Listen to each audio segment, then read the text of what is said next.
Bonjour à toutes et à tous et bienvenue dans le podcast Au cœur de l'éveil, un espace dédié au développement spirituel, à l'autonomie et à l'empuissancement.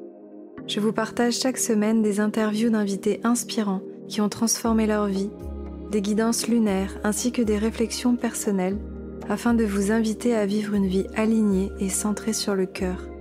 Je suis Aurore, coach spirituelle, guide holistique et éclaireuse. J'accompagne de nombreuses personnes à manifester leurs aspirations et à oser incarner leur liberté. Je propose du coaching, des programmes, formations et de nombreux contenus pour inviter chacun à vivre une vie consciente et épanouie. Je vous souhaite un doux moment d'écoute, beaucoup d'amour et de lumière. Bonjour, je suis ravie de vous retrouver aujourd'hui pour un nouveau podcast, pour une nouvelle interview. Et aujourd'hui, j'ai le plaisir et la joie d'être avec mon amie Sophie. Sophie, qui habite dans la même ville que moi et que j'ai rencontrée il y a maintenant un an et demi. On s'est trouvé pas mal de points communs et j'ai eu envie de vous la présenter parce que Sophie fait plein de belles choses. Elle est connectée à la lune, au cycle, elle vient de sortir un livre. Donc voilà, je suis très heureuse de te retrouver aujourd'hui. Comment vas-tu, Sophie ? Hello Aurore, merci beaucoup pour cette proposition, cette invitation. Écoute, ça va bien, c'est l'excitation de la sortie d'un ouvrage, un petit bébé en librairie. Mais oui, dis-nous comment il s'appelle et qu'est-ce qu'on peut retrouver dedans. Alors, il s'appelle Le Journal de mes lunes. Il mesure 19 cm pour 250 pages. Et écoute, grâce à ce livre, j'espère que les femmes pourront se reconnecter à leur cyclicité, grâce à leur cycle féminin. Le but du jeu, c'est qu'elles puissent suivre au jour le jour leurs changements, leurs variations, leur énergie féminine, pour découvrir comment elles fonctionnent et ainsi mieux se connaître et mieux se comprendre. Super, super. Ouais, et donc ce livre, c'est le bébé, c'est le résultat de longues années d'exploration. Je sais que moi, quand je t'ai rencontrée, c'était la version 1 de l'agenda de mes lunes. Est-ce que tu pourrais expliquer aux lecteurs, aux auditeurs, pardon, qui nous écoutent, un petit peu ton parcours, comment tu en es arrivé à ça, qu'est-ce qui t'a donné envie d'explorer cette dimension cyclique et ce que tu fais aujourd'hui ? Bien sûr. Alors c'est vrai que cet ouvrage a eu une première version qui s'appelle l'agenda de mes lunes, que j'ai sorti un petit peu comme une version test, une version exploratoire, parce que j'ai mon propre cycle et ma propre expérience de mon cycle féminin, mais elle n'est pas universelle et j'avais envie que d'autres femmes puissent me faire leur retour d'expérience et que je puisse améliorer l'outil pour qu'il soit le plus adaptable, le plus universel possible. Donc j'ai fait cette première version, l'agenda de mes lunes, qui était ouverte à une communauté de 100 femmes, des sœurs de lune qui viendraient tester, écouter comment ça vibrait pour elles et me faire leur retour, pour ainsi améliorer la version finale et donc le journal de mes lunes qui sort à présent en version bien enrichie. Et en fait, cette quête du cycle féminin, c'était tout d'abord une quête personnelle, tout simplement une quête de reconnexion à moi-même qui s'est opérée il y a cela plusieurs années. J'ai exploré plusieurs voies, plusieurs chemins initiatiques et en fait, souvent, ce qui me revenait, c'est qu'on me disait vous êtes vraiment dans une énergie très masculine, il faut abandonner ce côté très yang, d'être toujours en action, il faut retrouver votre féminin. Et en fait, pour moi, ça n'avait aucune réalité. Enfin, concrètement, je ne savais pas du tout comment mettre ça en œuvre. C'était extrêmement abstrait, extrêmement... je ne l'avais pas connu, je ne le mettais pas en œuvre, j'avais du mal à me dire vers quoi il fallait que je me dirige. Et donc d'exploration, en discussion, en découverte, je découvre le cycle féminin et dans un côté vraiment dans la matière, c'est-à-dire le cycle qui pulse à l'intérieur de nous, notre utérus, nos règles, vraiment quelque chose d'assez concret et qui recèle une part de subtil et une part beaucoup plus sensible qui vient rythmer l'ensemble de notre vie et comment on réagit, comment on agit, comment on est au monde. Et en fait, déjà, j'explore pour moi-même grâce à une roue lunaire, donc un outil qui est proposé par Miranda Gray dans son ouvrage Lune rouge. Et en fait, l'outil m'allait pas forcément. Je trouvais qu'il manquait certaines choses. Et voilà, j'ai vraiment construit une roue qui me convenait. Et en parlant à des amis de ce travail-là que je faisais sur mon féminin, ça les a intéressés. Et voilà, l'idée d'en faire un ouvrage ouvert est née ainsi. Et puis, est-ce que c'est aussi peut-être le fait d'être devenue maman et de t'être un petit peu rendu compte que t'avais envie d'incarner plusieurs énergies? Je sais que ça, c'est aussi quelque chose dont on parle beaucoup, où parfois on peut rester bloqué dans une énergie, bloqué dans l'énergie de la mère, bloqué dans l'énergie de la jeune fille. Est-ce que ça aussi, c'est quelque chose que tu as ressenti et qui t'a amené à avoir aussi cette démarche? Oui, ça a été concomitant en fait, parce que ma grossesse et mon accouchement étaient dans cette période de recherche, et puis surtout, en tant que femme française de notre époque, j'avais très peu de connaissances de ma cyclicité, et j'ai découvert où était situé mon utérus en étant enceinte, quoi. Comment fonctionnait ma fertilité, comment fonctionnait mon corps, je l'ai appris et découvert par l'expérience, par la grossesse. Et je me suis dit, mais c'est fou qu'on sache pas comment on fonctionne et qu'on ait besoin de passer par cette expérience extrêmement forte, où on est en plus dans une dualité parce qu'il y a la création d'un autre être et autre chose qui se met en place pour déjà mieux se connaître soi-même. Et oui, cette idée de changer d'énergie, le moment où on devient mère, qu'est-ce qu'on lâche comme énergie précédemment, comment on évolue, comment on transite dans tout son féminin, parce que les cycles féminins et les phases du cycle féminin se répercutent dans les phases de la vie, et comment on avance dans le féminin, dans les grands âges, avec les grandes étapes que sont les premières lunes, une grossesse potentielle, puis viendra la ménopause, enfin tous ces moments-là. C'est extrêmement riche, et en fait en s'y reconnectant, on ne voit pas que les difficultés ou ce qu'on abandonne, on voit aussi ce qu'on gagne. Et par rapport à cette notion de cycle, donc moi je suis curieuse que tu partages aussi ton ressenti par rapport à ces différentes phases et comment est-ce que tu les observes, mais pour que les auditeurs puissent comprendre.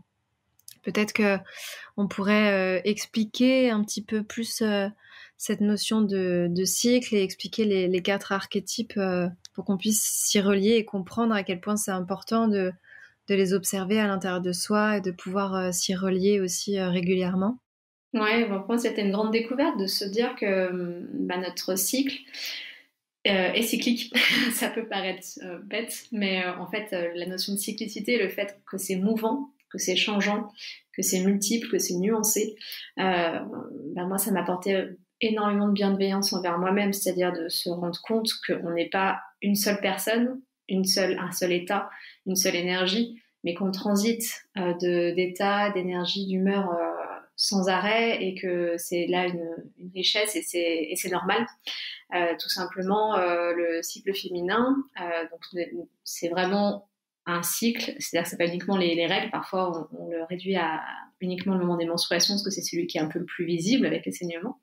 Mais c'est 4 grandes phases qui se succèdent mois après mois, cycle après cycle dans le corps, et qui sont chacune porteuses d'une énergie particulière. Donc on a l'entrée du cycle qui est souvent donnée avec les règles, le premier jour des règles. Quand on a nos règles, notre endomètre se détache et se transforme en saignement, le corps se nettoie, et en fait on rentre dans une phase d'intériorité, une phase où on a besoin de repos, on a besoin de ce temps de nettoyage qui correspond à la saison de l'hiver intérieur, où c'est le temps du repli et du repos. Malheureusement, dans nos sociétés, c'est compliqué d'avoir ce temps de repli et de repos, mais dans des sociétés plus ancestrales, c'était très normal que les femmes qui avaient leurs règles se retirent et se reposent pour nourrir une vision et pour aller chercher le subtil et l'intuition en elles, et non pas d'être dans l'action et dans le faire. Cette période-là, donc la première phase, la phase des menstruations, correspond à l'hiver, correspond aussi à un archétype qui est l'archétype de la femme sage ou de la sorcière.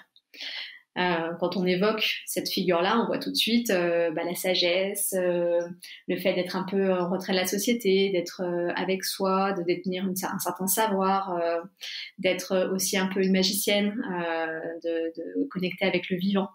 Et c'est vraiment tout ce qui est porté dans cette première phase du cycle féminin, avec les menstruations, la femme sage, l'hiver. Et également, on peut la lier à la lune et à la phase de la nouvelle lune, quand la lune est noire dans le ciel, que le cycle débute. Quand on est en phase de régénération, c'est le renouveau. Donc ça, c'est vraiment la première phase du cycle. Ensuite, après l'hiver vient le printemps et la sève remonte dans les arbres. Au niveau de notre cycle féminin, c'est la période préovulatoire où le corps commence à émettre des hormones pour permettre l'ovulation et donc l'endomètre se régénère, l'énergie remonte dans le corps. On a cette envie d'action, de faire, d'être dirigé vers l'extérieur, tout reprend vie. C'est la lune qui croît dans le ciel et c'est également l'archétype de la jeune fille ou de la vierge. Donc, ce qui correspond à l'âge de la vie, de l'adolescence et le jeune âge adulte, quand on a envie de découvrir le monde, de tester de nouvelles expériences, de prendre du plaisir, de lancer des projets, de structurer sa vie. C'est encore une autre énergie qui vient suite au repos qu'on s'est accordé dans son cycle féminin. Et la source est pleine d'eau et elle peut jaillir à travers cette phase préovulatoire du printemps et de la jeune fille. Quand l'énergie est remontée, donc cette phase un peu plus active, plus yang, vient l'été intérieur avec l'ovulation. L'ovulation a lieu environ au 14e jour du cycle, donc on est vraiment au milieu des 28 jours moyens d'un cycle féminin. Et pendant cette ovulation-là, c'est l'été, c'est la pleine lune, c'est la lumière qui éclaire le ciel, même dans la nuit. C'est l'archétype de la mère, ou de la mère déesse, celle qui est dans la plénitude. Le corps a libéré un ovule, il est fécond, il cherche à s'entourer, il cherche à partager, il est dans un amour inconditionnel, une envie d'être avec l'autre, d'être dans le partage et de savourer la vie et les bienfaits de la nature. C'est vraiment le temps de l'expansion qui existe aussi donc, dans le féminin. Et après l'été, le bel été, vient toujours l'automne, le moment où les feuilles tombent des arbres, l'automne intérieur, où on va aller avoir la période post-ovulatoire ou prémenstruelle, qui peut être difficile pour de nombreuses femmes parce que les douleurs s'installent, les humeurs sont variables, changeantes. On peut avoir envie de tout et de rien dans une même journée, il y a de la contradiction et de la tension. Mais également, il y a une énorme reconnexion à sa part sauvage avec le fait d'arrêter d'être civilisé et d'être vraiment pleinement avec soi et avec toutes ces contradictions qui sont aussi valables les unes que les autres. C'est le temps de l'enchanteresse, c'est le temps de la lune qui décroît, c'est le temps où on fait le tri dans le cycle qui vient de s'écouler, on a vécu tout ceci. Le corps, en plus, ne sait pas que l'ovule n'a pas été fécondé, donc il continue à produire des hormones pour permettre à un éventuel embryon de rester, mais en même temps, il n'est pas là. Donc, on est dans cette contradiction à l'intérieur du corps et ça se voit dans nos humeurs, ça se voit dans nos envies, ça se voit dans cette envie avec l'enchanteresse un peu de dire non au bullshit, aux banalités, d'être extrêmement dans quelque chose de vrai, mais parfois de contradictoire aussi. Et puis c'est également la fin du cycle, donc on a tiré les enseignements et on a envie aussi de les transmettre et d'être la passeuse, d'être ce lien entre le ciel et la terre, d'être clair sur sa vision pour ensuite remettre cette vision-là à la femme sage et de recommencer un nouveau cycle.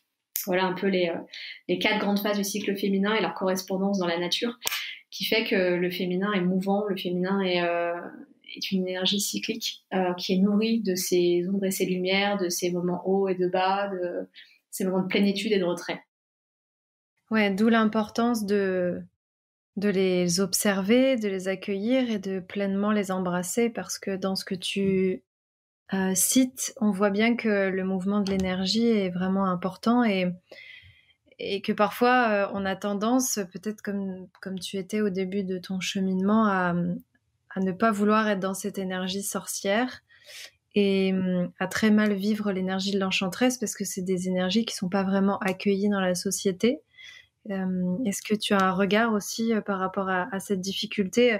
Je sais que c'est pas, il y a beaucoup de femmes qui rencontrent ces difficultés et c'est peut-être pour ça d'ailleurs qu'on est autant déconnecté de notre corps et de notre nature cyclique, parce que ça c'est vraiment la médecine de la sorcière. Tout mais c'est vraiment ça. On est dans une société depuis 2000 ans qui est construite pour les hommes, par les hommes. Donc en fait, tout nous pousse à la linéarité. Alors les hommes aussi sont cycliques, ils font partie du vivant, donc ils ont leur cyclicité, mais qui est beaucoup plus lente que la nôtre, qui pulse sur à peine un mois.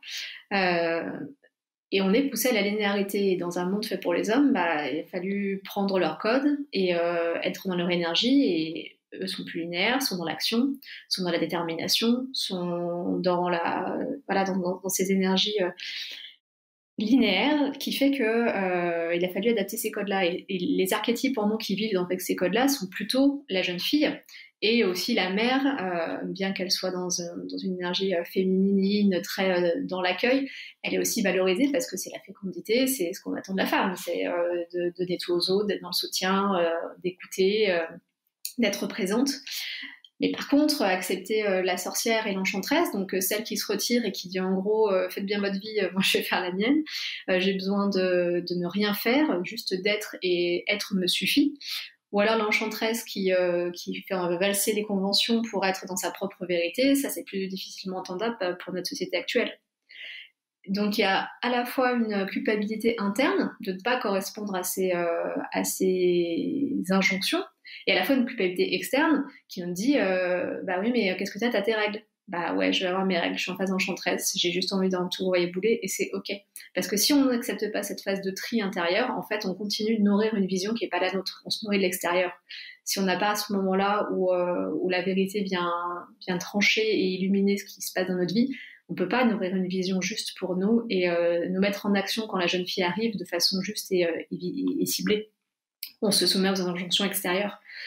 Et c'est extrêmement difficile d'en sortir par le prisme du mental, en se disant non mais il faut pas, je vais tracer ma route. Si on commence à écouter ce qui pulse en soi et à comprendre que en fait la jeune fille elle existe, mais elle existe autant que l'enchanteresse et la sorcière, et que chacune a leur utilité, et qu'on va y revenir. La jeune fille est valorisée, la jeune fille c'est sympa quand on est notre jeune fille, on n'a pas de douleur dans le corps, on a envie de faire plein de choses, c'est sûr que c'est agréable. Mais notre jeune fille, une jeune fille paumée, c'est pas agréable. C'est quelqu'un qui s'agite dans tous les sens sans savoir où elle va. Elle a besoin de son enchanteresse et de sa sorcière pour savoir où elle va avec justesse pour elle-même.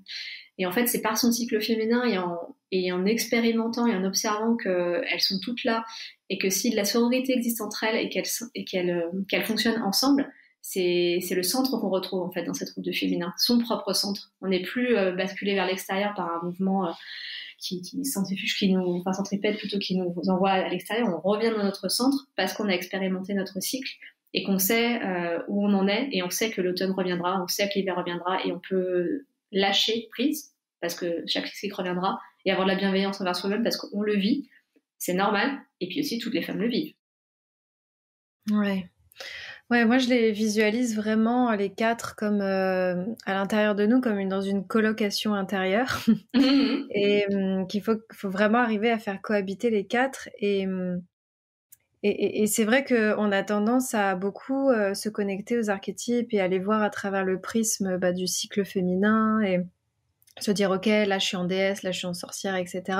Ça nous donne un petit peu des indications de où on en est, mais on oublie que ces 4 archétypes, elles vivent tout le temps à l'intérieur de nous, que c'est pas juste quand on est dans cette phase-là, elles sont tout le temps là. Moi je dis toujours que il y en a juste une qui prend le devant de la scène pendant une semaine, mais elles sont tout le temps présentes à l'intérieur de nous, et c'est des vrais outils de compréhension de soi, de lecture, surtout quand, comme tu l'as un petit peu évoqué à l'instant, on voit quelles sont leurs ombres et quelles sont leurs lumières. Est-ce que tu pourrais peut-être dire quelques mots pour que les femmes arrivent à se repérer? Je vous rassure, mesdames, on a toutes des déséquilibres dans tous nos archétypes, c'est parfois un grand chaos. Mais ça nous permet aussi de remettre de l'amour, de la bienveillance et de la compassion et de la légèreté, de se dire bon ok, là je suis dans mon déséquilibre, là je suis dans ma lumière, là je suis dans mon ombre, et ça permet aussi de mieux nous voir. Donc peut-être ça peut être intéressant qu'on partage justement quelles sont leurs ombres et leurs lumières pour qu'elles arrivent à bien se situer. Ouais, bien sûr. C'est tout à fait ça, sur le fait qu'il y en a une qui est sur le devant de la scène. Quand on commence à se connecter à ces énergies-là, le cycle féminin est un formidable métronome parce qu'il nous montre plus en avant un des archétypes, et ça nous permet de le saisir, d'en voir les contours et de pouvoir l'appréhender pour ensuite le sentir un peu tout le temps pulser en soi. On peut voir... On peut faire une roue équilibrée et une roue déséquilibrée entre elles pour voir un petit peu comment ça peut fonctionner ou dysfonctionner. Parce qu'elles fonctionnent ensemble, et comme tu disais dans la coloc, chacune a son rôle et c'est important que chacune le garde. Une roue équilibrée, donc, je suis d'accord avec toi, il y en a peu, c'est normal. On est tous en recherche d'une forme d'équilibre et un équilibre qui bouge sans cesse. C'est une femme sage qui arrive, une sorcière en début de cycle, qui a détruit ce qu'il fallait au cycle d'avant, qui ouvre la place au renouveau, qui est porteuse d'une vision, qui se repose, qui a déterminé son territoire aussi. La sorcière, bah voilà, elle a posé son territoire, elle sait où est ses limites entre elle et l'extérieur. Elle s'est chargée de l'énergie de la Terre et elle nourrit d'une vision qui vient du plus profond d'elle, qu'elle remet à la jeune fille. La jeune fille qui est pleine d'énergie de la sorcière reposée, met en œuvre cette vision. Elle la structure, elle l'organise, elle fait un plan, un work plan, un prévisionnel, elle le met en action, elle crée, elle construit les murs de tout ça, et aussi elle profite. C'est-à-dire que dans ce chemin-là, elle s'amuse. Elle est contente de mettre en œuvre sa vision. Elle voit que ça fonctionne, elle a envie de tester plein de nouvelles choses. Arrive la mère, la déesse mère, dans ce lieu-là, et elle, dans toute son énergie des émotions et du cœur, elle va regarder ce qui a été construit, ce projet, et puis elle va voir si ça lui convient. Elle va vibrer avec ce projet-là à l'unisson, et elle va se sentir emplie de cette vision qui est juste, qui est alignée à son cœur. Elle va le partager avec plaisir avec les autres, elle va englober les autres dans ce chemin, et elle va remercier la vie pour ce cadeau. Et vient ensuite l'enchanteresse qui, elle, va quand même vérifier qu'on est bien OK parce qu'elle a un côté plus analytique et de se dire oui, alors ça c'est bien, ça c'est pas bien, ça finalement, avec l'expérience, je le referai plus, par contre j'ai envie de faire ça. Et elle réalchimise cette expérience-là pour transmettre à la femme sage et au monde une vision et un enseignement. Là, on se dit super, elles sont toutes à leur top, elles ont toutes fait ce qu'il fallait faire. Mais c'est pas forcément comme ça que ça se passe. Si déjà on commence par une période de la sorcière, une sorcière qui a juste envie de rester dans sa grotte et qu'on oblige à aller serrer des mains, à aller voir du monde, à bouger, à inventer de nouvelles choses, à être sans cesse dans l'action, à se mettre à faire un nouveau sport qu'elle n'a jamais pratiqué, la sorcière elle est déjà un peu gonflée quoi, quand le cycle commence, elle n'a pas eu le temps de se reposer, elle n'a pas eu le temps de nourrir sa vision, donc qu'est-ce qu'elle fait? Elle cherche un peu voir ce qui se passe à l'extérieur et puis elle remet quelque chose de pas très bâti à la jeune fille. La jeune fille arrive, toute pleine d'entrain, ou alors parfois un peu fatiguée parce qu'elle n'a pas eu le temps de se reposer avant, et elle sait pas trop ce qu'elle a à faire, donc elle va construire un truc en se basant sur l'extérieur, sur l'inconscient collectif, sur ce qu'on lui dit de faire. Tiens, tu devrais faire ça, ça. Ah ouais, super, machin, je vais faire mon truc. Elle construit un truc un peu bancal, mais c'est fait, elle l'a fait. Arrive la mère. Et là, la mère arrive ici, regarde le projet et se dit, mais qu'est-ce que c'est que ça? Enfin, ça me fait pas vibrer, c'est pas ce que je veux faire, je veux pas en parler aux autres, ça ne me convient pas, je ne m'y reconnais pas du tout là-dedans. Elle est complètement abattue. Et l'enchanteresse arrive et dit, mais c'est quoi ce bordel? C'est à quel moment on a raté le coche, c'est moi, c'est les autres, c'est la faute des autres, c'est ma faute à moi, pourtant je devrais savoir. Elle se remet en question, elle se pose la question, c'est la faute de l'extérieur, sa faute à elle, et elle n'arrive pas à proposer une vision claire pour le ramener à la femme sage pour démarrer un nouveau cycle. Et en fait, plus le cycle est appauvri et plus chacune n'est pas dans sa pleine expansion, et ben plus la vision se perd et le féminin s'efface en fait. Ouais, c'est là où on voit vraiment qu'on tombe dans une forme de déséquilibre au global. Peut-être aussi pour que les personnes arrivent vraiment à cerner les rôles de chacune. La sorcière, c'est vraiment le ressourcement, la régénération, puis la protection du territoire. La jeune fille, elle est dans le cadrage et en même temps dans la joie, le mouvement, le plaisir. Et la déesse, c'est l'abondance, c'est la libre circulation, c'est la fluidité, c'est l'amour, c'est donner, recevoir. Et l'enchanteresse, c'est beaucoup la vision, le discernement, l'analyse, la compréhension, la responsabilité aussi. Donc on peut voir en fait dans quel espace on a des manquements, et en général c'est un petit peu partout parce que comme tu l'as bien expliqué, le mouvement est circulaire, et donc c'est difficile de vouloir rééquilibrer un archétype sans s'occuper du reste de la roue. Ouais, c'est vrai. C'est vrai, et tu vois, quand tu poses leur domaine, là c'est pareil, c'est les domaines quand ça va bien. Mais une sorcière qui n'est pas ressourcée, c'est quelqu'un qui est aigri. C'est quelqu'un qui défend trop son territoire, qui se coupe des autres. Une jeune fille qui structure trop, elle devient tyrannique. Elle devient aussi... elle est perdue dans très dispersée. Ouais, très dispersée, voilà, tout à fait. Ensuite, la mère qui donne toujours trop, bah, quand elle donne trop, elle devient hyper en dépendance affective, omnisciente, hyper présente, donc à étouffer l'autre de sa présence. Et l'enchanteresse qui est dans l'analyse et le mental, eh ben, elle peut commencer à se rigidifier, à trop mentaliser, avoir un complexe de supériorité, d'avoir l'impression de tout savoir, de savoir tout faire, et pareil, de rentrer trop dans son énergie du mental. Elles doivent collaborer.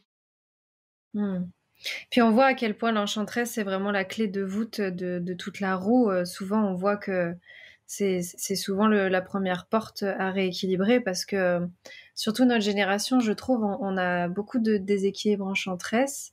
Et vu que c'est elle qui orchestre un petit peu tout le reste du bazar, quand tu parles de supériorité, c'est là où on voit quand on tombe dans nos mécanismes de compétition, de jalousie, de comparaison, tout ça, en fait, c'est l'enchanteresse qui est complètement perdue dans ses projections, parce qu'en fait, la vision en déséquilibre, c'est vraiment ça, elle tombe dans ses projections, elle est plus du tout dans la réalité, et c'est ça qui va faire que la déesse va se couper du cœur, que la sorcière va plus prendre le temps, et que la jeune fille en face va se sentir complètement malmenée, quoi. Et ça, c'est vraiment valable dans tous nos aspects de vie, c'est-à-dire que c'est valable dans notre relation à nous, notre relation aux autres, les projets qu'on mène, comment on les mène, des projets professionnels, personnels. Ces archétypes, ils vivent en nous, ils font vibrer tous nos domaines de vie. C'est pas uniquement lié avec notre énergie féminine, c'est aussi dans notre corps, comment on se sent. Ça va répercuter partout, en fait. Et justement, toi qui es aussi entrepreneur et on discute beaucoup autour de tout ça, toutes les deux régulièrement, je sais que la notion de cycle, c'est aussi quelque chose que tu intègres beaucoup dans ta vision entrepreneuriale. Moi qui accompagne aussi beaucoup d'entrepreneurs, ça serait intéressant qu'on puisse partager comment ces femmes qui ont des grandes visions, qui ont envie de construire un royaume, qui ont envie de pouvoir être à la fois mère, épouse sacrée, entrepreneuse, et en même temps qui ont peut-être envie parfois de juste rien faire et d'être dans la nature. Comment est-ce que toi tu pourrais les inviter justement à inviter cette notion de cycle dans leur façon de gérer et d'accueillir le féminin en tant qu'entrepreneuse, parce que je sais que toi c'est quelque chose que tu fais, donc peut-être que tu peux le partager. Tout à fait.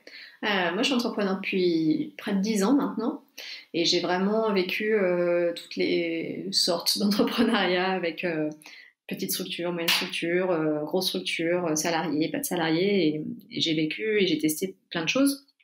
Et en fait, avec mon cheminement sur mon féminin, je me suis rendu compte que mon business était aussi une matière vivante et organique.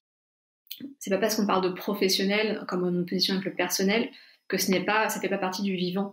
C'est une entité qui pulse, qui a son rythme et qui n'est pas un rythme forcément uniquement masculin. Il vient lui aussi chercher des énergies masculines et féminines, et on ne met en avant dans le business particulièrement que l'énergie masculine, avec une impression qu'il faut travailler constamment, de la même façon qu'il faut être performant en continu, qu'il faut avoir des résultats, que la croissance, en fait, c'est un point en bas de la courbe et que ça remonte de façon linéaire en haut.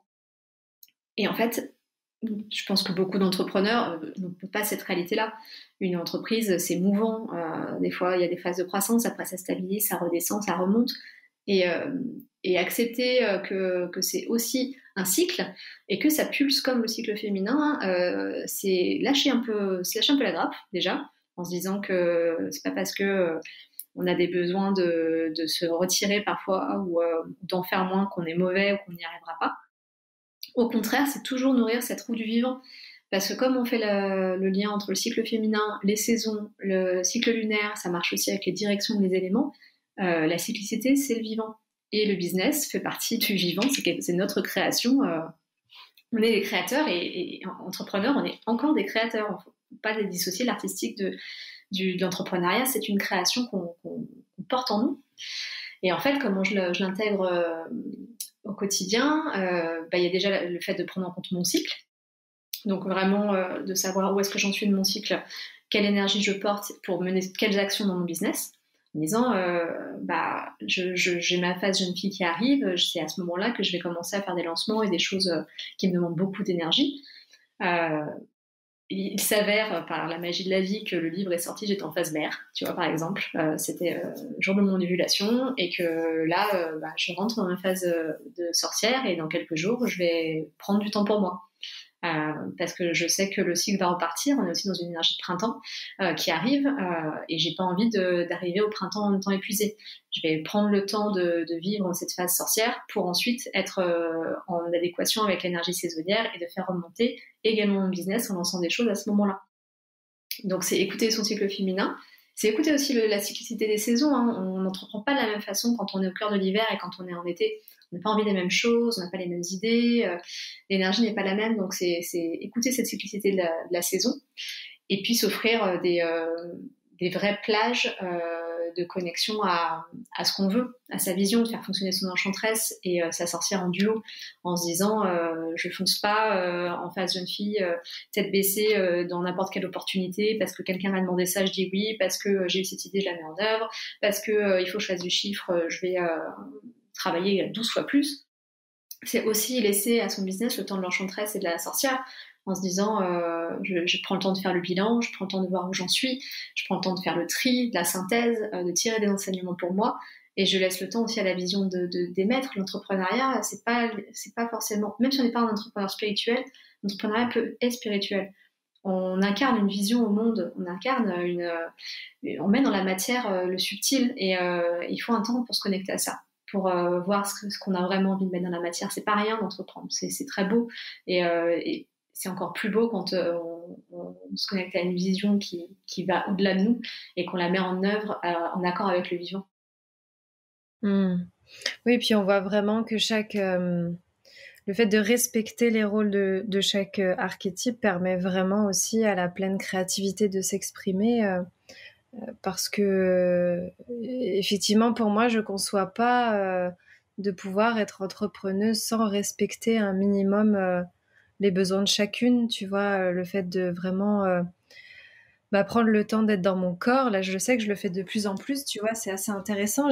J'ai décidé de prendre une coach sportive parce que je me suis rendu compte que j'avais une enchanteresse très active, une jeune fille très active, et que il faut absolument que je prenne des temps avec ma sorcière et ma déesse. Donc sorcière, je fais du yoga, je vais faire du sport, je vais me faire masser aussi, sorcière déesse, tu vois, pour retourner dans le corps et puis me faire du bien, et vraiment de ce que j'observe autour de moi et de ce qu'on vit nous, je vois à quel point c'est super important d'honorer, de respecter ça, parce que si on est tout le temps dans une énergie enchanteresse jeune fille, donc à faire à fond, et qu'on s'autorise pas à se déposer, moi franchement toutes mes intuitions et mes idées, je les ai à chaque fois que je suis en train de me faire masser ou quand je fais un cours de yoga. Donc c'est dire à quel point c'est dans ces espaces où on a l'impression qu'on fait rien,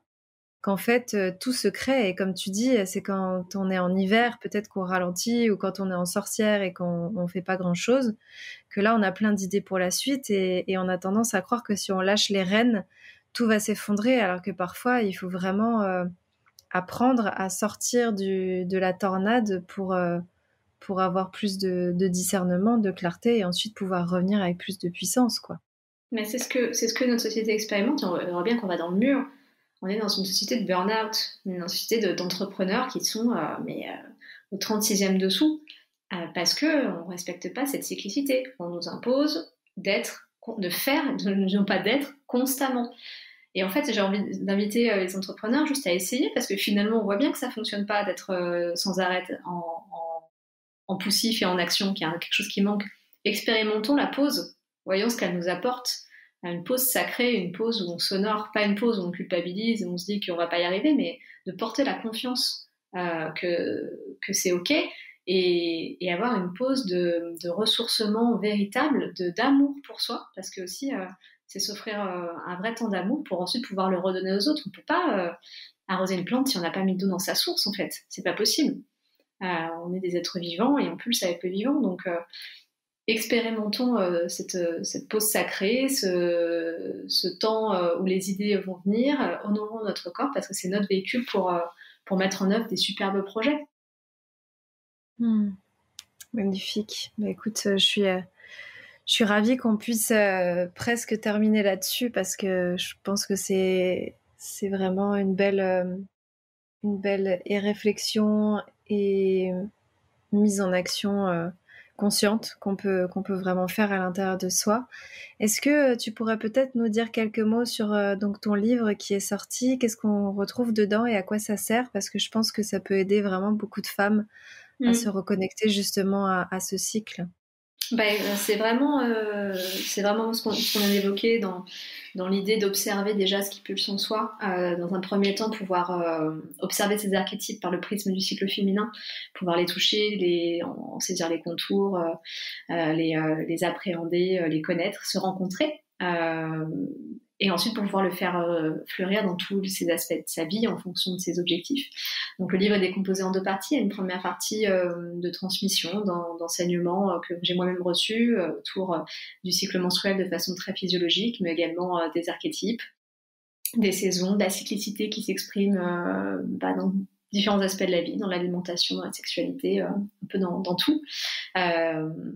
Après, je propose quelques conseils pour accompagner ces différentes phases avec des méthodes naturelles et vibratoires. Et ensuite, la deuxième partie du livre, ce sont des roues menstruelles. Donc, c'est l'outil que j'ai développé, même co-développé avec la communauté initiale de la Journée de mes lunes, pour proposer une roue complètement personnalisable où chaque jour, les femmes peuvent noter différents aspects de leur état, leur cycle, leur humeur, leurs rêves, leur libido, leur lien à l'alimentation, le cycle lunaire également qui est en cours pour voir le lien avec la lune, et également 2 autres trackers qu'elles peuvent choisir en fonction de leurs propres objectifs. Est-ce que c'est justement entreprendre en conscience et de pouvoir noter si on est entrepreneur, ou alors est-ce que c'est l'envie de reprendre une vie équilibrée, donc les jours où on mange un peu trop sucré, ou les jours où on a envie de faire du sport, enfin voilà, de l'adapter à ses envies et ses intentions.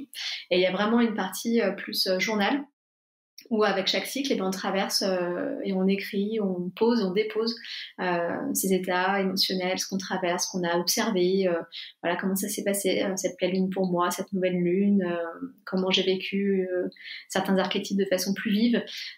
L'objectif, c'est vraiment d'avoir une matière, parce que là, c'est tellement de l'abstrait, c'est de rendre tout ça concret, pour ensuite avoir une matière avec laquelle agir et avec laquelle cheminer et évoluer pour être toujours mieux avec soi-même et plus en connexion avec soi.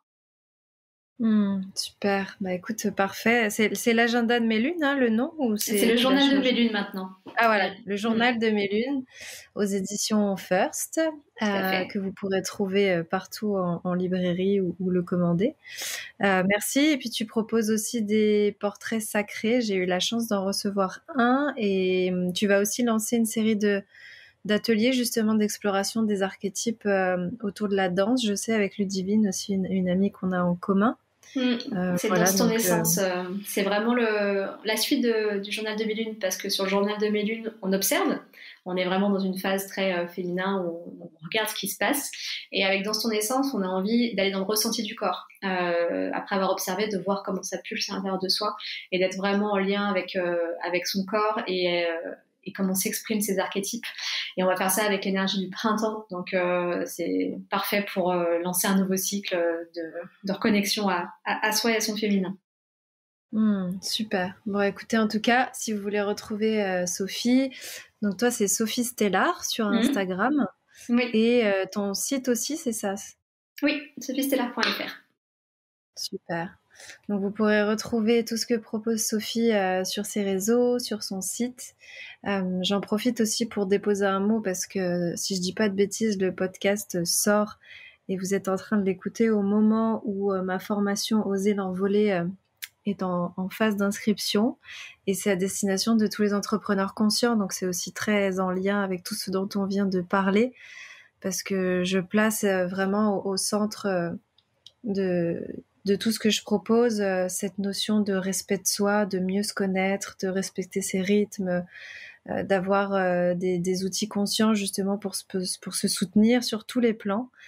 Donc voilà, merci beaucoup en tout cas Sophie d'avoir été avec moi dans ce podcast, et j'espère que ça va donner envie à tous les entrepreneurs et les entrepreneuses de s'observer et d'être vraiment dans ce mouvement du vivant pour pouvoir offrir au monde ce qu'ils ont de plus beau. Merci beaucoup pour cette invitation. J'étais ravie d'échanger avec toi comme toujours. Merci à tout le monde et à très bientôt pour une prochaine interview.